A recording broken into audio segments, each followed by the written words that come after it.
Capítulo 10, desculpa, capítulo 4, versículo 10.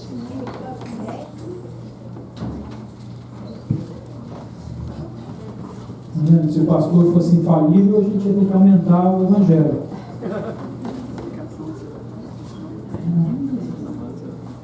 Acabei de cometer um erro, não é verdade?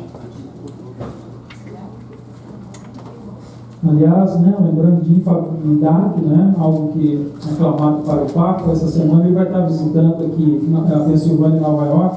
Se prepare que o trânsito vai estar ruim. Então, uma informação de utilidade pública. Se você tem um compromisso, você se adiante, porque já avisaram que o trânsito vai ficar bastante ruim, porque existem várias ruas que já estão sendo fechadas para a preparação da proteção da vida do Papa. Não sei para que precisa isso, é infalível, na verdade, mas tudo bem. Amém. Filipenses capítulo 4, versículo 10 ao versículo 19. Vamos ler a palavra de Deus. Ora, muito me regozijo no Senhor por teres finalmente renovado o vosso cuidado para comigo, do qual, na verdade, andavais lembrados, mas vos faltava oportunidade. Não digo isto por causa da necessidade, porque já aprendi a contentar-me com as circunstâncias em que me encontro.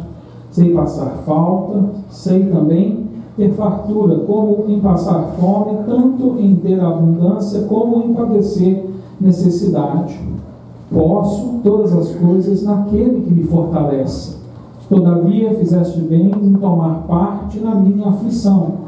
Também vós sabeis, ó Filipenses, que no princípio do Evangelho, quando parti da Macedônia, nenhuma igreja comunicou comigo no sentido de dar e receber, senão vós somente. Porque, estando eu ainda em Tessalônica, não uma só vez, mas duas, mandaste suprir as minhas necessidades. Mas não que procure dádivas, mas procuro fruto que cresça para a vossa conta.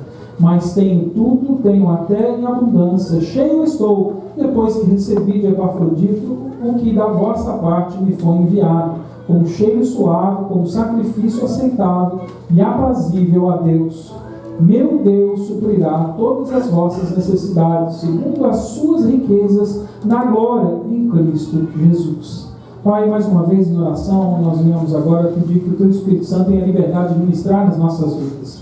Que Ele venha falar através da palavra, Senhor, e venha, Senhor, trazer a convicção, o convencimento, Senhor, Pai querido, do pecado, da justiça e do juízo, Deus Pai. Porque o Teu Evangelho, Senhor, Pai querido, tem uma mensagem de amor, uma mensagem, Senhor, Pai querido, de esperança, uma mensagem que dá a nós, Senhor, algo para olharmos para diante, Deus Pai. E eu tenho certeza que hoje aqui há homens e mulheres, Senhor, jovens e crianças, que no seu coração estão tribulados, alguns necessitados, Senhor, Pai querido, alguns talvez com a sua esperança abalada, Deus Pai, mas Tu, Senhor, que nos dá a esperança, renova essa esperança em nós. Pai, em nome de Jesus, supra a necessidade dos Teus filhos nesta manhã, Senhor, segundo a vontade do Teu Espírito, Deus Pai. Que a Tua palavra, Senhor, Pai querido, venha edificar as nossas vidas, consolar os nossos corações, Deus Pai, e nos corrigir quando for necessário, Deus Pai.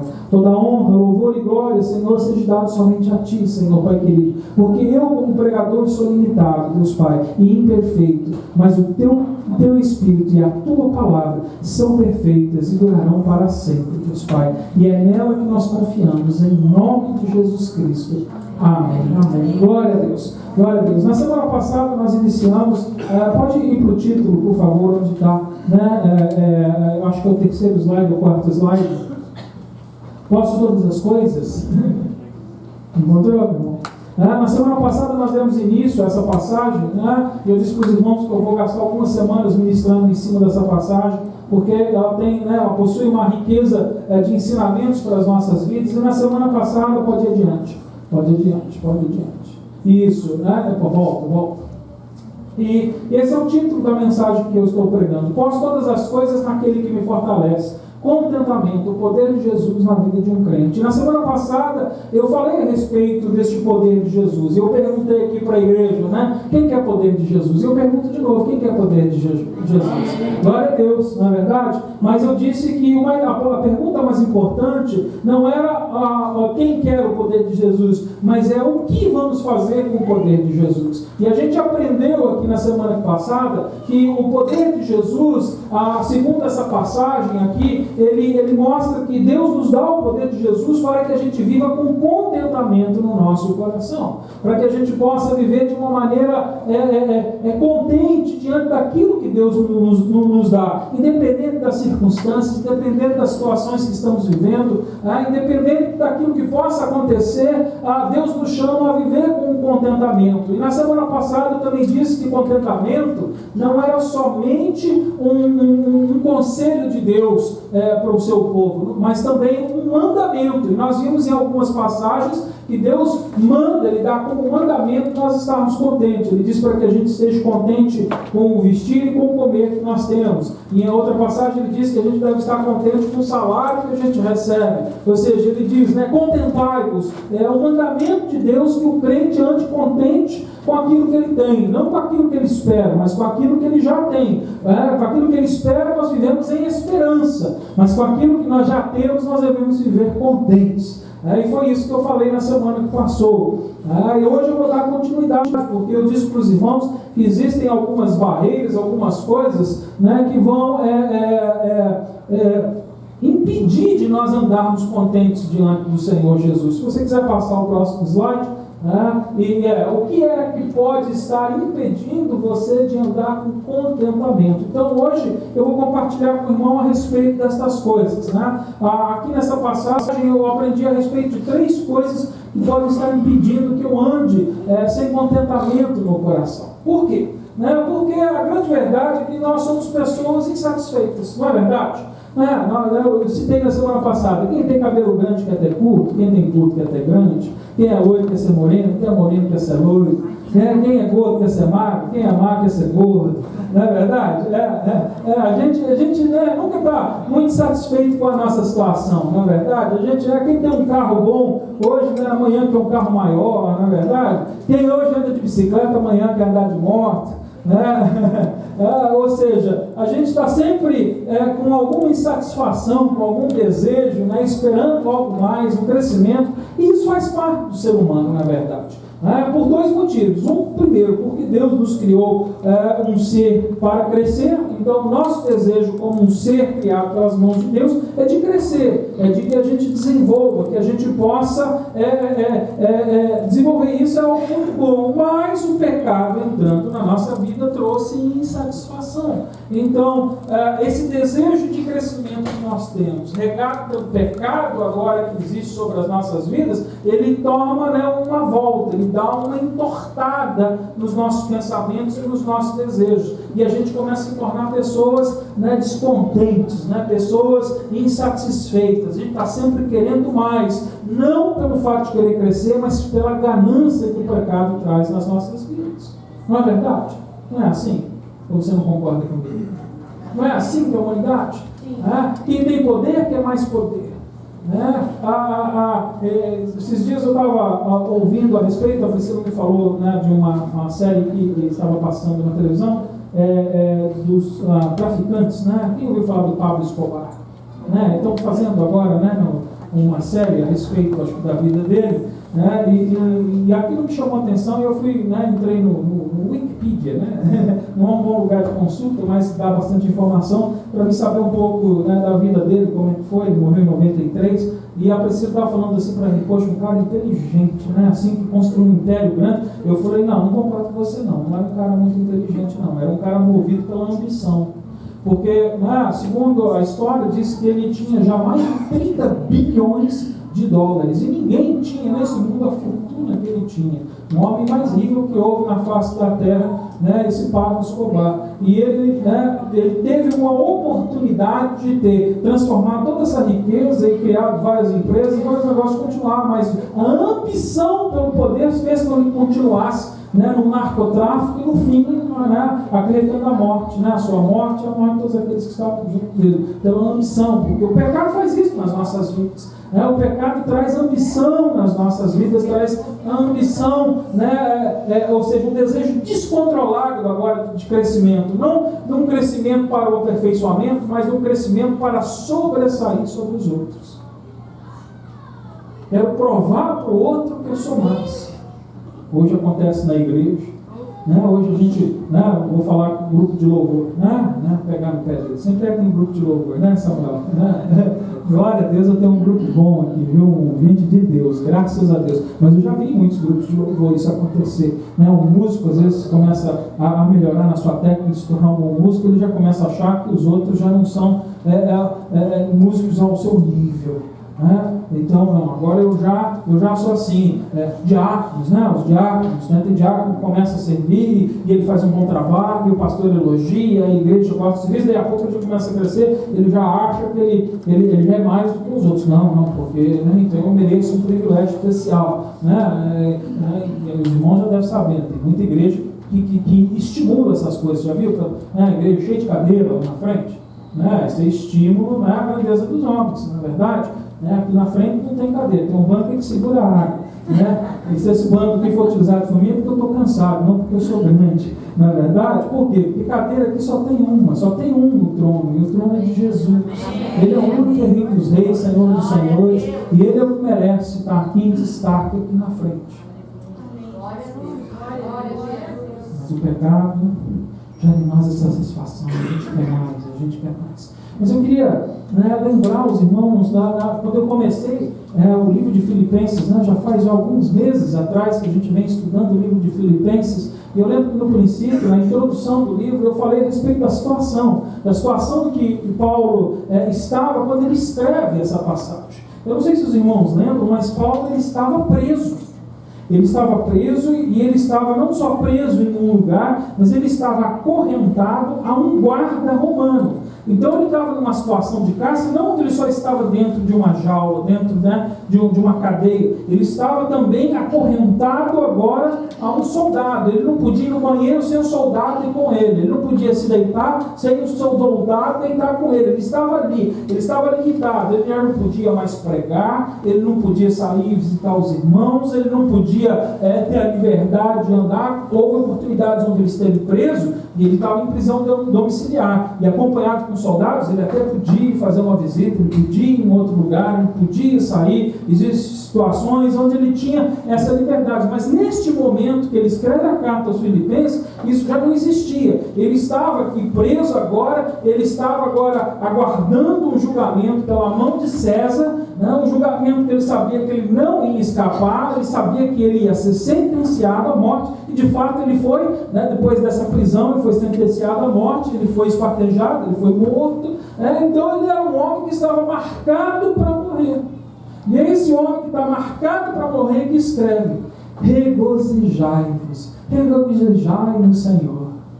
É esse homem que lê e agora escreve aqui no que nós lemos: já aprendi a contentar-me com as circunstâncias que me encontro.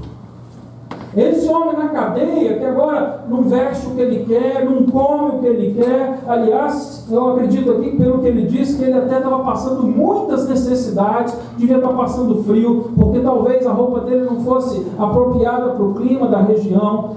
Talvez ele estava sentindo fome, porque a comida talvez não fosse suficiente para suprir a necessidade do seu corpo naquele momento. E é diante dessa situação que ele escreve: tudo posso naquele que me fortalece. Tudo posso naquele que me fortalece. E hoje em dia a gente tira esse versículo de todo esse contexto e a gente põe o queixo para cima, empina o nariz, estufa o peito e fica aí: posso todas as coisas naquele que me fortalece. Mas normalmente o crente só faz isso quando está indo tudo bem. Quando ele foi abençoado lá com o carro, Não, Manuel ano passado foi abençoado com um carro zerinho, né? Ganhou. E Deus abençoou esse homem tanto ano passado, não parou só no carro. Depois ainda ganhou uma televisão. Depois ganhou uma televisão. E se eu contar as vitórias que ele teve na vida dele, olha só, porque né, eu tenho intimidade com o Manuel, eu sei de muitas coisas. Quando eu conheci o Manuel teve um acidente de carro. E ele falou, pastor, e a gente na época, né, conversando e discipulando o Manuel, um dia ele vem, pastor, olha, eu estou entendendo, né, a bênção do Senhor, né, da fidelidade, ele falava da fidelidade de dizimar e tal, e no fim as coisas se resolveram, ele recebeu mais do que era necessário, Deus foi abençoando a vida dele e continua abençoando a vida dele por causa da fidelidade dele, é um exemplo. Então, muitas vezes, quando uma pessoa, não é o caso dele, muitas vezes, como uma pessoa está nessa situação, né, estufa o peito e fala, posso todas as coisas naquele que me fortalece. E tem muito crente esticando o peito e fazendo isso numa situação dessa. Mas não foi nessa situação que Paulo escreveu esse versículo. Não foi nesse contexto que Paulo deu essa palavra para a gente, através do Espírito Santo de Deus. Foi num contexto muito diferente, onde Paulo era um homem marcado para morrer. Se hoje você fosse uma pessoa marcada para morrer, sofrendo, presa, sem a oportunidade de ministrar, sem a oportunidade de estar perto da sua família, comendo aquilo que você não quer comer, sentindo frio, calor, dor, será que você teria alegria no coração e contentamento para dizer, posso todas as coisas naquele que me fortalece? Esse é o contexto que essa passagem está escrita. E é nesse contexto que somos chamados a viver. Não no contexto da presença, da pobreza e do sofrimento, mas no contexto do contentamento, independente das circunstâncias que nós estamos vivendo. Eu pergunto para os irmãos, o que é que sai de você quando você é colocado em pressão? O pastor, que uma mensagem marcou muito minha vida quando ele fez essa pergunta. E eu lembro sempre, e por isso que eu coloquei aqui. Mas eu não vou usar a mesma expressão que ele usou. Daqui a pouco vocês vão almoçar. Mas quando você é pisado como uma barata, alguém já pisou uma barata? Você já sabe o que acontece. Quando você é pisado, o que sai da sua vida?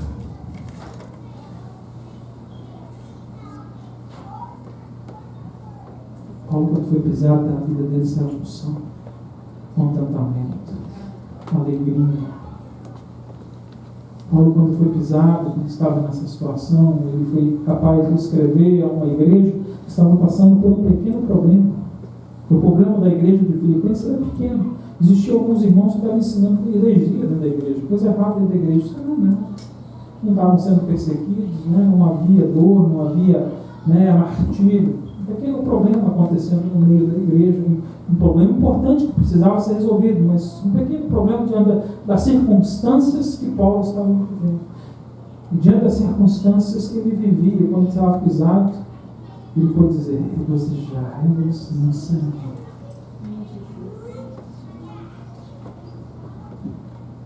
Ou será que quando pisam na gente, o que sai é o que sai da barata?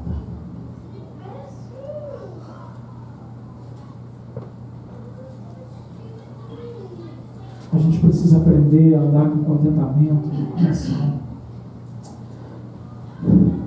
Já é chegada a hora onde falsas conversões elas vão ser expostas. A palavra diz isso. Chegando no fim dos dias, o amor de muitos enfriaria e a gente vai começar a conhecer quem é e quem não é do Senhor Jesus. Eu quero dizer para você que o tempo já chegou. Nós vamos começar a sermos colocados à prova. A nossa fé ela vai ser provada, ela vai ser revelada. Eu quero dizer para você, meu irmão, os imaturos vão sofrer muito nesse período, nessa situação. E é por isso que eu estou clamando que essa igreja cresça. Eu estou me esforçando em ministrar uma palavra para que essa igreja amadureça, para que você possa crescer, porque senão vai ficar difícil a gente viver. Vai ficar difícil você ensinar os teus filhos os caminhos do Senhor. Vai ficar difícil você ajudar a tua esposa ou teu esposo a permanecer firme no Senhor Jesus. Sem maturidade vai ser difícil demais. A maturidade não vai ser fácil. Sem ela vai se tornar quase impossível. Muita gente vai sucumbir, muita gente vai cair diante dessa situação. O que significa contentamento? Contentamento significa estar satisfeito, alegre com aquilo que Deus nos deu. É isso. Contentamento é satisfação. É aquilo que nos preenche. E é lindo, né? A gente canta no louvor, né? Eu só preciso de você, né? É só tu, Jesus. A gente diz, né? A única coisa que me importa é te adorar. Será que é verdade? Mas contentamento é isso. Por isso essas músicas foram escritas. Por isso essas letras são cantadas, porque na verdade esse é o que a gente fala em inglês, o outcome, né? Aquilo que tem que vir do fruto do Espírito nas nossas vidas. A satisfação de estar em Jesus. Por isso ele diz: regozijai-vos no Senhor. Regozijai-vos no Senhor. Contentamento é estar realizado com a presença de Cristo em nossas vidas. Contentamento é o poder de Cristo em nós que nos traz a satisfação, independente das circunstâncias, independente das situações onde nós nos encontramos. Ou seja, a satisfação é dependência total somente da presença de Jesus. É aquilo que satisfaz a minha vida, a sua vida. Por isso ele diz: não andais ansiosos por coisa alguma. Na quarta-feira a gente estava estudando a respeito da alegria aqui, e eu falei a respeito disso. Eu disse, nós tocamos um assunto a respeito de depressão e ansiedade, e eu disse: depressão é uma enfermidade, e uma enfermidade pode vir até por causa do pecado, mas por causa de uma situação de saúde, por causa de estresse. Existem vários motivos que podem trazer uma depressão. Mas ansiedade é uma enfermidade, mas é uma enfermidade espiritual, porque ansiedade, segundo a Bíblia, é falta de fé. Então ansiedade é pecado, porque a palavra de Deus diz que tudo aquilo que eu faço sem fé é pecado. E é por isso que ele diz: não andeis ansiosos por coisa alguma. Porque se eu e você agora temos a fé em Cristo Jesus, Jesus é suficiente. Jesus é tudo que eu preciso. Jesus vai suprir as minhas necessidades. Em Jesus eu posso descansar, porque ele não veio acabar com a lei, mas ele veio completar a lei. Ele veio colocar aquilo que faltava na lei, porque a lei mandava o homem descansar no sábado, mas de domingo a sexta, ele não estava cansado. Por quê? Porque a lei só supria alguma coisa, faltava algo que aperfeiçoasse a lei, e pela lei ninguém era capaz de cumprir aquilo que Deus queria que eles cumprissem. Ninguém era capaz de obedecer às leis, todas as leis, mas em Jesus ele veio completar a lei, ele veio cumprir a lei, para que nós hoje em Cristo pudéssemos também cumprir as leis, porque o Senhor não aboliu as leis, o Senhor não deixou de distinguir as leis, mas eu não preciso mais cumprir a lei, eu cumpro Jesus. Eu não preciso mais adorar no sábado, eu adoro Jesus, porque Ele é o Senhor do sábado.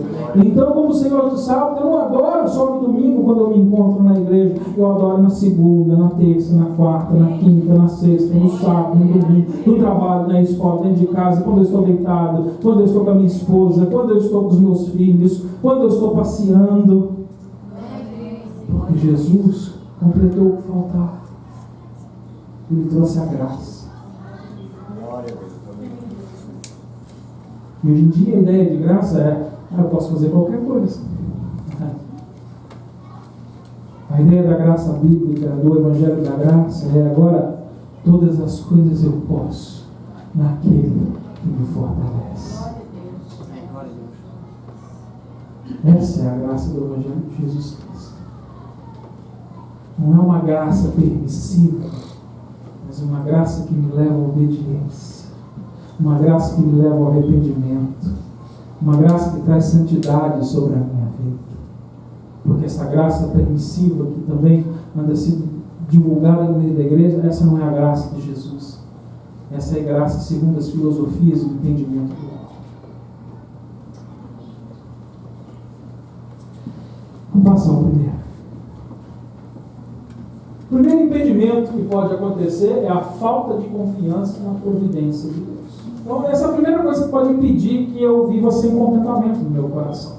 Ou seja, o fato de eu não acreditar, né, ou eu não viver entendendo que Deus agora é o meu provedor. Hoje na escola dominical, né, nós tivemos uma boa discussão aqui na escola dominical, onde, né, o irmão Cláudio, o irmão Wagner, aqui, eles falam coisas importantes, né, da dependência, independente da circunstância do que fosse acontecer.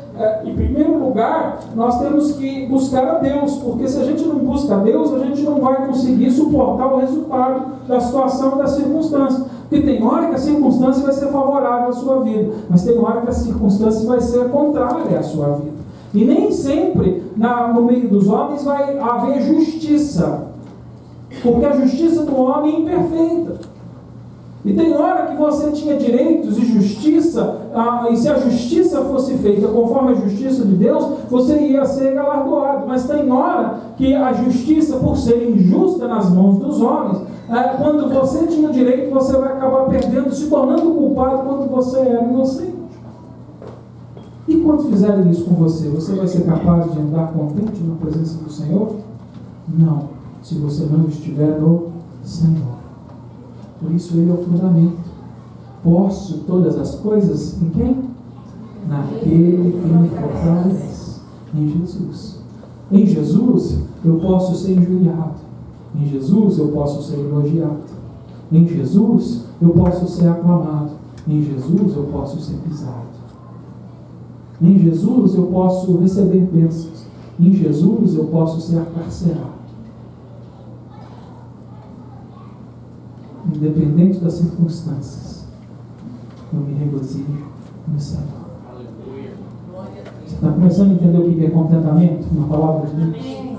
Né? Eu queria que você voltasse no versículo 10 aí do capítulo 4, que você observasse aí comigo. Né? Agora Paulo ele vai relatar a alegria do Senhor, porque ele estava confiante aqui que Deus estava provendo a sua necessidade. Olha o que ele diz aí: ora, muito me regozijo no Senhor por terdes finalmente renovado o vosso cuidado para comigo, do qual na verdade andavais lembrados, mas vos faltava oportunidade. Né? A igreja de Filipe ela foi fundada por Paulo cerca de 10 anos antes dessa situação aqui que ele estava vivendo. E aqui ele diz para a gente, nessa passagem, que eles tinham o costume de ajudar Paulo no seu ministério. Depois que Paulo partiu de Filipos e ele foi para outras regiões, como ele cita aqui, ele estava lá em Tessalônica pregando, né, e ajudando a igreja de Tessalônica. 2 vezes esses irmãos enviaram, né, ajuda financeira, ajuda material, para ajudar no seu ministério, na verdade. Então era uma igreja que tinha um coração, né, de ajudar no trabalho missionário, e aqui ele fala a respeito dessas necessidades que ele tinha, e essas necessidades que eram providas pelas mãos desses filipenses. Mas ele deixa claro que a alegria dele não estava no fato da igreja ter ajudado a ele, mas no Senhor. Né?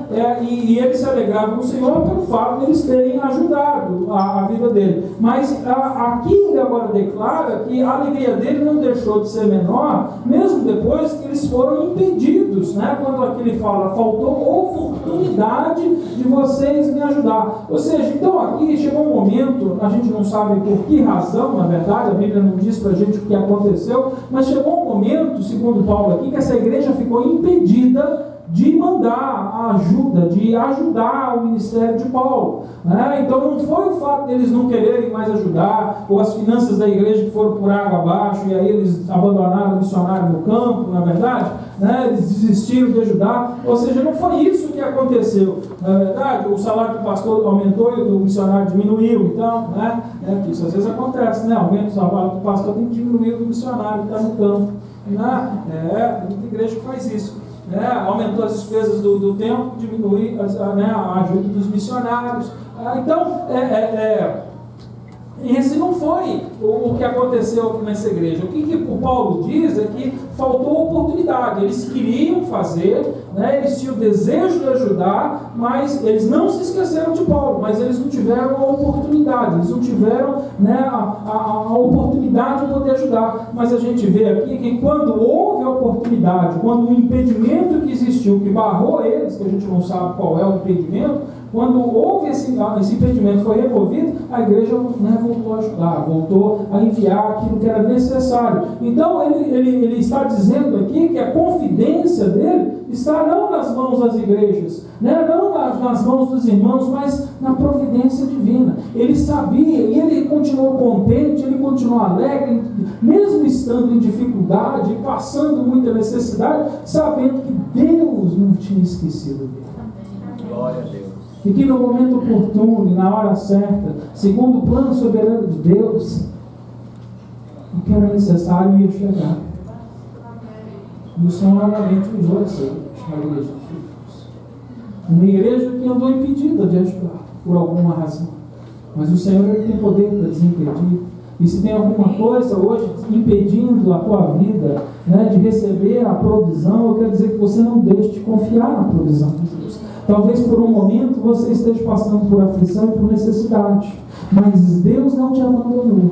Ele está olhando por você, e no momento dele, né, segundo o plano soberano que ele tem, na hora certa ele vai chegar com a provisão que você precisa.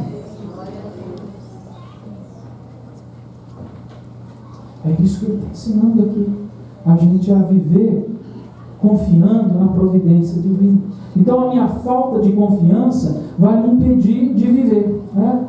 Quero dar um exemplo aqui, né, da minha vida, né, um testemunho meu. Em 2008, né, quando houve aquela grande crise financeira aqui nos Estados Unidos, aquilo me afetou também, né? Eu tinha um trabalho, ganhava bem, na época eu estava bem ativo na igreja, ministrando, dando aula em seminários, servindo, fazendo várias coisas, mas veio a crise e a crise me afetou, né? Porque eu ouvi alguns crentes dizer, né, não, porque quem anda com o Senhor, para quem anda com o Senhor não tem crise, não é verdade? Eu estava andando com o Senhor e tive crise, né?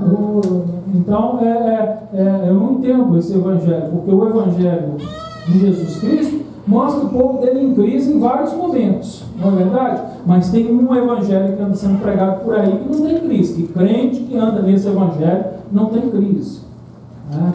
O evangelho que eu quero apresentar para você hoje permite você passar pela crise. Por quê? Porque é na crise que nós vamos conhecer a providência de Deus.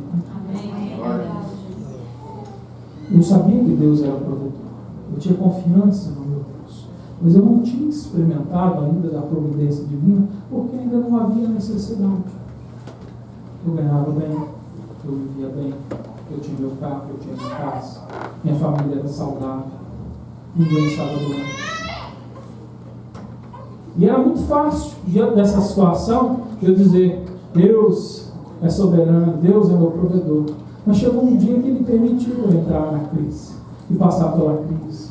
E o dia que meu patrão veio e falou para mim: olha, eu tenho que te cortar. Eu não posso mais te manter. Onde eu tinha compromissos, contas para pagar, situações.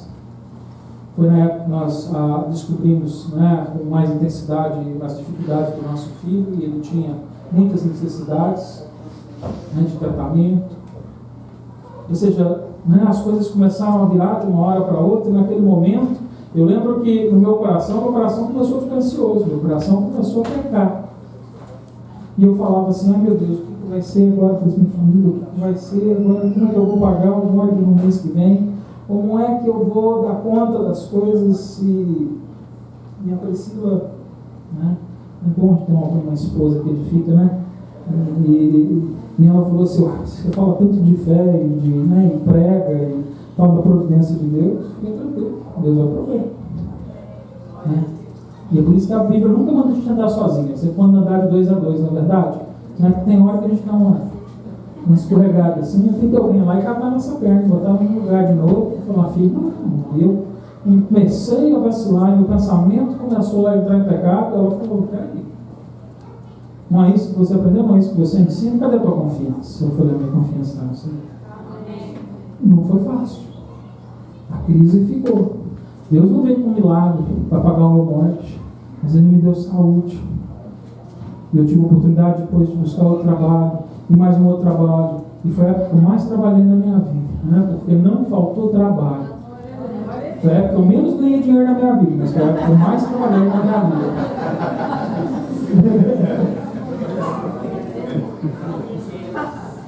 Então, meu patrão resolveu voltar atrás e me dar metade só do horário, mas ele não me deu metade do salário. Foi menos. Ainda bem? Foi menos. Metade. Ele cortou metade do trabalho, mas mais da metade do salário. Mas Deus foi provendo. Aí uma escola de teologia abriu ali, estão precisando de um professor. Eis-me aqui. Aí tinha um irmão, nós estamos começando um trabalho aqui, né? E estamos precisando de um professor no seminário aqui. Eis-me aqui. E o Senhor foi suprindo aqui, foi suprindo dali. E foi quase 1 ano e meio, né? Assim, 1 ano e meio. Era sábado, domingo, segunda, terça, quarta, quinta, sexta, de noite, de dia, de tarde. Eu acho que eu cheguei, não longe da minha casa, mas sem ver a presença da minha esposa, acordada, né, e dos meus filhos, quase 2 meses. Porque eu saía, estava dormindo, chegava, estava dormindo. E alguém já passou por isso aqui? Eu sei que eu não estou sozinho, mas Deus proveu. Deus proveu. Pude continuar adorando. E se Deus não tivesse provido, eu podia continuar confiando no Senhor, porque no momento certo, diante do plano soberano de Deus, Ele ia agir. Como eu sei que Ele já agiu na vida de muitos aqui. Porque teve gente que não teve a mesma sorte que eu tive. Aliás, não é a mesma sorte, né? A palavra é a graça, a misericórdia. E talvez alguns não deram conta de terminar e pagar um monte, de perder as suas casas. Mas nem por isso Deus te abandonou. Porque Deus tinha um propósito em tudo isso. E nada foge do controle de Deus.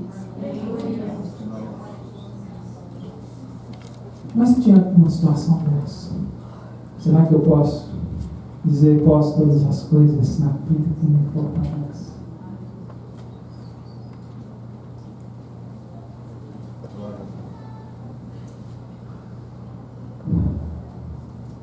Tem 2 maneiras que Deus pode agir na nossa vida. Pode passar, por favor.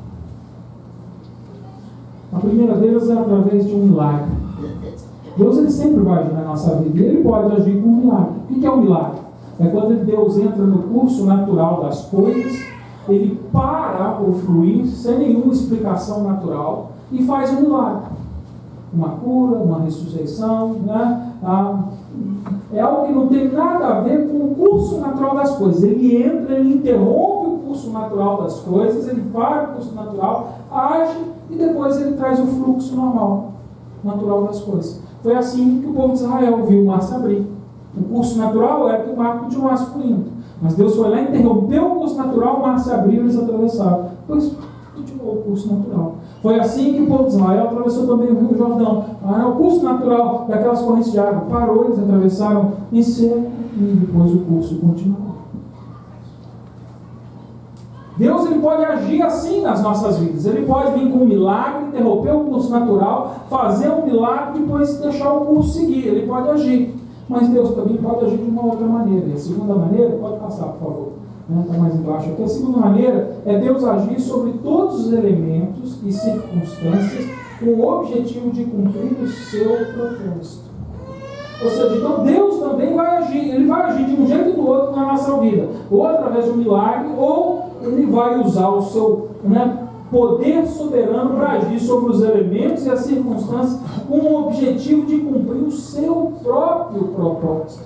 Foi assim na vida de Jó. Jó não fez um milagre. Deus não fez um milagre na vida de Jó, mas Deus agiu sobre as circunstâncias e situações para cumprir o seu propósito na vida de Jó. E quem conhece a história sabe que no final do capítulo, depois de toda a tragédia que ele viveu, ele é capaz ainda de adorar o nome do Senhor e dizer: agora eu te conheço, não só de ouvir falar, mas eu tenho intimidade contigo agora, Senhor. Foi assim que ele agiu na vida de Ruth. Foi assim que ele agiu na vida de Paulo. Talvez tenha sido assim que ele está agindo na minha e na sua vida. Tem hora que ele entra aqui, mas tem hora que ele vai entrar aqui. E se eu entendo que Ele é que tem a provisão nas suas mãos, que é Ele que vai agir nos elementos e nas circunstâncias para cumprir o seu propósito, eu posso ficar contente, porque a palavra de Deus diz que meu Deus é bom, que meu Deus me ama. Porque se Ele é bom, Ele quer o meu bem. Então todas as coisas cooperam para o bem daqueles que amam a Deus. Mas esse é o contexto. Eu estava conversando quarta-feira com o irmão Wesley, ele não está aqui hoje, mas ele estava falando aqui para a gente isso. Ele falou que ele conheceu o Senhor Jesus e andou muito tempo longe dos caminhos do Senhor Jesus, mas no dia em que o pai dele morreu, que ele olhou para o rosto, que ele falou que foi ele que pegou o corpo do pai, né, e levou para um outro lugar, que na hora que ele pegou o corpo do pai na mão, ele viu que o pai dele estava com um sorriso no rosto. O pai dele era um homem que andou na presença de Deus, ele viu a alegria. Naquele momento o Espírito Santo falou no coração: e você, se fosse você hoje aqui, você estaria sorrindo nessa situação? E falei: naquele dia que minha vida foi transformada. Amém. Tenho certeza que foi um dia de muita tristeza, mas todas as coisas cooperam para o bem daqueles que amam a Deus. Até a morte de uma pessoa querida pode cooperar para o nosso bem. Uma situação difícil coopera para o nosso bem. E quando Deus está no controle, tudo é para o bem, porque Deus é bom. E nele não há nenhuma treva, a palavra de Deus diz. Então Deus não pode causar maldade nas nossas vidas, porque nele não existe trevas. Ele é bom. Será que você entende isso? Você pode confiar nessa mensagem? Pode confiar. Entenda isso. Confiar que Deus é bom é entender que Ele provê tudo que a gente necessita. É viver a provisão de Deus. Nós passamos muito tempo aqui orando nessa igreja pelo vida do Rui. A Dini Paulo está aqui. Essa semana a gente recebeu a notícia da vida do Rui. Um garoto que estava perdido nas drogas, vivendo situações, já praticando crimes, e ele foi preso. E quem pratica crime é preso. E houve circunstâncias, os próprios pais chamaram a polícia e tiveram que prendê-lo por causa da situação. Ela falou: eu prefiro ver meu filho preso do que morto. Ela falou isso várias vezes. E em todo momento que a gente acompanhou com ele, com elas, com seus irmãos, e dizia: Deus está provendo, fique tranquilo. Agora ele está nas mãos de Deus. Nós vamos orar e Deus vai fazer. E Deus foi abrindo caminho, e a gente às vezes não entendia, porque parecia que o negócio ia melhorar, e o negócio piorava, e aí entrava uma outra situação, aí novamente ele caía nas mãos da justiça, e aí as probabilidades eram terríveis, o resultado final podia ser terrível. E eu lembro que eu falava com eles, eu assim, com dor no coração, porque é difícil o pastor ver uma família na situação e ainda ter que chegar para eles e falar assim: confie em Deus, confie em Deus. Porque lembra a fotografia que eu mostrei aqui, do pinguim, dois pinguins conversando um com o outro, um engolido pelo peixe, e aí o outro que não estava engolido dizendo assim: calma, Deus está no controle de todas as coisas. Quando você está na boca do peixe, a gente pensa um pouco diferente. E era assim, eles estavam na boca do peixe, eu não. Mas eu confio na palavra de Deus. Eu lembro que eu falava: fique tranquilo, o Senhor vai trabalhar, o Senhor vai trabalhar. Nós vamos confiar em Deus, vamos confiar em Deus. O Rui entregou a vida dele nas mãos de Jesus. Ele não se firmou, ele não teve a oportunidade ainda de ser discipulado, mas ele entregou a vida dele nas mãos de Jesus. Falei: Deus vai trabalhar, ele tem um jeito dele. E ele foi trabalhando. E agora, recentemente, ela chegou de Portugal e houve a resolução. O juiz pediu que ele declarasse culpado, e ele se declarou culpado dos seus crimes. Ele falou que você tem que pagar pelos seus crimes. Ele se declarou culpado pelos crimes, mas agora o juiz, por ele ser um jovem, era menor de idade, agora ele tem 18 anos, ele mandou ele agora para um internato, um lugar onde vai estar preso por 2 anos e quanto? 2 anos e 8 meses. Ele vai estar preso, estudando num college, e vai sair de lá formado numa profissão. E o garoto chegou para a mãe e para o pai e falou: mãe, pai, olha, se a gente tivesse pago um advogado melhor, talvez eu estivesse livre, mas se eu estivesse livre eu ia estar fazendo coisa pior.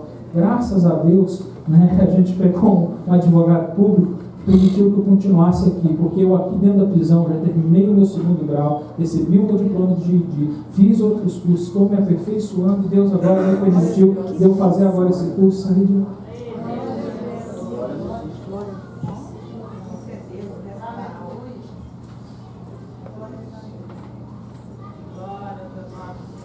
Posso todas as coisas naquele que me fortalece. O segundo entendimento que nós temos, pode passar. Pode passar, por favor.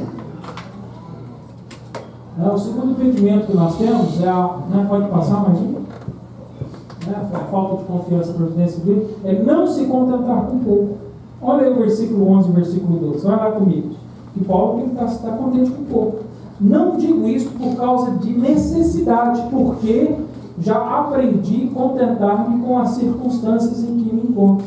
Sei passar falta e sei também ter abundância. E de toda maneira, em todas as coisas, estou experimentado, tanto em ter fartura, como em passar fome, tanto em ter abundância, como em padecer necessidades. O que Paulo está dizendo aqui para a gente? Que ele aprendeu a se contentar com pouco. Algo simples. E hoje em dia tem muita gente tendo dificuldade de andar com satisfação, com contentamento, porque não aprendeu ainda a se contentar com pouco. A gente esquenta, isso aqui é muito. Aquele carrinho velho está dando trabalho.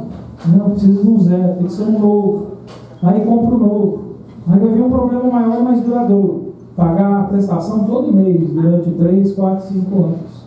Aí o sofrimento durava às vezes 2, 3 dias, que era o tempo que você ficava sem carro para mandar arrumar o eletrônico. Você passa agora 5 anos, todo mês. Meu Deus do céu. Tá doendo.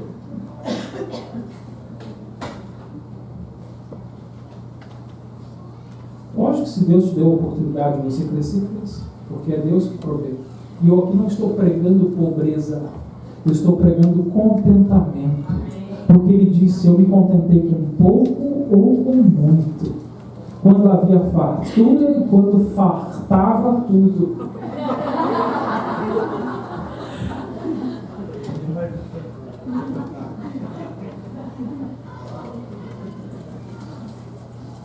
Porque tem hora que a fartura também se tornou um problema na nossa vida. Tem hora que a fartura na vida de uma pessoa imatura vai desviar ela do Senhor. Tem hora que a fartura vai tirar ela da família. Tem hora que a fartura vai tomar conta dos nossos pensamentos e a gente não vai mais agir com sobriedade, como nós temos ensinado aqui na escola dominical. E é por isso que, como crentes, nós somos chamados a andarmos contentes, independente das circunstâncias. Quer seja na fartura, quer seja na faltura. Contentamento.